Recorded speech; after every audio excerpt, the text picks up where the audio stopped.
أعوذ بالله من الشيطان الرجيم. بسم الله الرحمن الرحيم. الحمد لله رب العالمين، ثم الصلاة والسلام على أشرف المرسلين سيدنا محمد وعلى آله وصحبه وسلم أجمعين. أما بعد، السلام عليكم ورحمة الله وبركاته. magacayga waa Cabdir Sayd Xuseen. waxaan soo wadnay casharadii aan ku baranayna Excel 2013ka. casharadaas oo ahaayeen cashiro Excelka basigiisa ah, inkastoo aan ku arki doono insha allahu tacaala cashiro aad iyo aad u xiiso badan. maanta waxaan qaadanaynaa cashirkeena tobanaad. waxyaalaha aan ku baranayna cashirkeena tobanaad waxaa kamid ah functiona ayaan ku baranaynaa. maanta waxaan rabnaa in aan fahmno functionada Excelka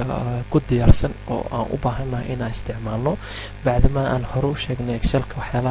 waxyaalaha uu qabto in ay kamid tahay calculation. si markaa calculationka aan u sameyno iyo data analysis inaan falanqeyno datadii oo aan ka dhigno information inaan ka dhigno, waxaa u baahanahay in Excelka wax badan aan ka fahamsanahay. maanta waxaan baranaynaa function loo yaqaano maximum ayaan baranaynaa, oo ah in aan set amba group numbera inaan ka raadina numberka ugu badan inaan kasoo saari karno oo aan ogaan karno. sidoo kale waxaan baranaynaa minimum oo ah maximum cagsigiisa, oo ah set numbera amba group numbera in aan kasoo saari karno numberka ugu yar aan ogaan karno. marka qaarkood waxaa laga yaabaa in list dheer oo kumanaan numberood ku yaalo amba kumanaan data ku taala in aad heshidaa laga yaabaa. marka waxaa u baahan tahay in aad kasoo saari kartid numberka ugu yar. sidoo kale waxaan baranaynaa sida wax loo tiriyo ayaan baranaynaa, anagoo laba qaab u arki doono. anagoo mar number tiri doono, marna waxaan tirinaynaa wax loo yaqaano textiga amba wordka amba ereyga ayaan tirinaynaa. cashirkeena maanta insha allahu tacaala intaas ayaan ku arkaynaa. haddii aan imaado Excelka, inta waxaa noogu diyaarsan saa ujeedaan table ayaa noogu diyaariyay. dabcan tableka xoogaa wuu dheeryahay wuuna badan yahay. tablekani waa qeyb kamid ah shirkad datadeeda waaye, oo ah sales journalkeeda ayaan qeyb kamid ah ayaan soo qaadanay. waxaan rabnaa marka in aan ku barno functionadii hadda aan kasoo hadlay ayaan rabaa in aan ku barno. tableka dabcan columkan ugu horeeya dhidka ayaa noogu yaalo, columkan waxaa noogu yaala invoice numberka ayaa noogu yaalo. dabcan columkan waxaa noogu yaala sales representativeka, shaqaalaha salesmanada oo wax ka iibiya, dabcan macaamiisha ayaa magacyadooda noogu yaalo. inta waxaa noogu yaala customerada magacyadooda oo wax laga iibiyo. inta waxaa noogu yaala sales amountiga amba lacagta laga iibiyey qofka macaamilka. okay, haddaa fiirsaan datadeena waxay u diyaarsan tahay sax ayay u diyaarsan tahay, oo saa ujeedaan waxay leedahay wax loo yaqaano title ayay leedahay. sidoo kale saa ujeedaan datadeena dabcan wax faaruq ah kuma jiro, oo datadan meel kastaba waxaa ku qoran information amba data ku jiro. saa ujeedaan kor dabcan waxba uguma qorno, oo meeshaan haddii aan dhahna waxaan ku qoraynaa dabcan looma baahna inaan wax ku qorno. waa in ay ahaataa datadeena data aanan waxba ku dhagsanayn, oo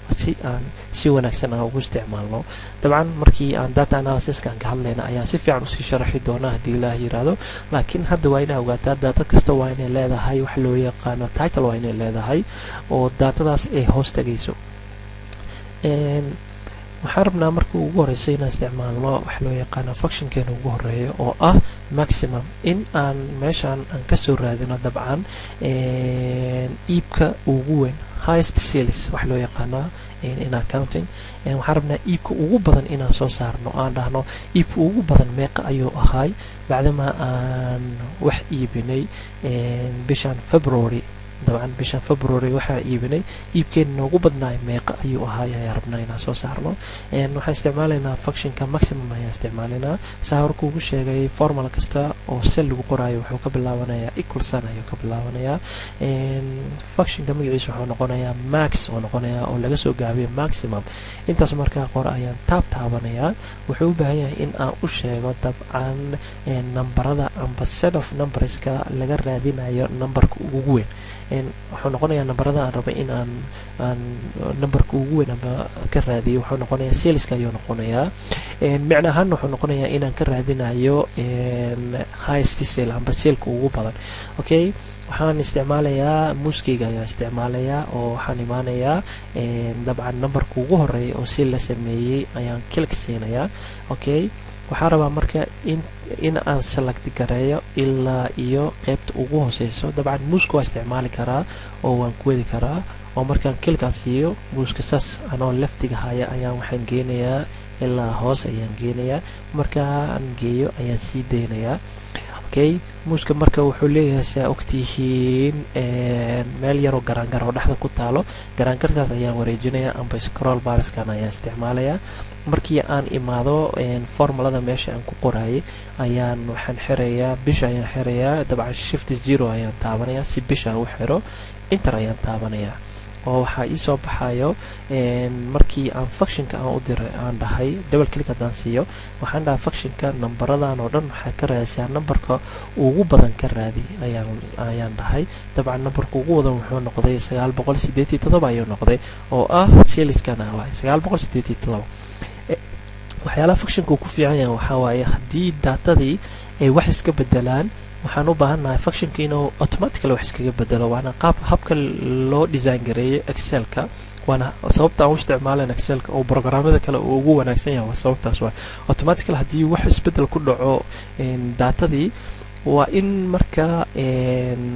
xalahayay analysiskaaga amba waxaa kala soo bixisa datadaas waa inuu isbedel ku imaadaa haddaba haddii aan 987dan aan ka dhigo 1000 haddaan ka dhigo oo enter aan taabto saa ujeedaan maximumka wuxuu noqonayaa saleska 1000kaas ayuu noqonayaa control Z ayaan leeyahay si aan ugu soo celiyo hadda haddii xataa 1 penny aan ku daro oo ah 987 dhibic ever waaye haddii aan ka dhigo okay kan ka hooseeya haddaan ka dhigo 987.01 1 penny aan ku daro oo enter aan dhaho wuxuu soo qaadanayaa midkaas 1 pennyga ka dheer saleska hore ayuu soo qaadanayaa okay control Z ayaan leeyahay sidaan ugu soo celiyo habkii hore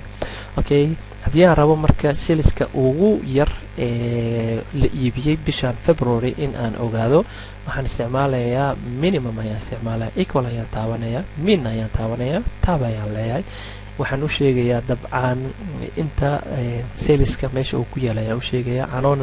aanan ku dareenin titleka ma ku daray laakiin numberska ayaan u sheegayaa marka waxaan rabaa inaan isticmaalo keyboardka sidee marka selkan aan uga soo taga aan u imaadaa waxa loo yaqaano sales amountiga columnka ku yaalo waxaan isticmaalayaa arrowska ayaan isticmaalayaa kan dhinaca bidix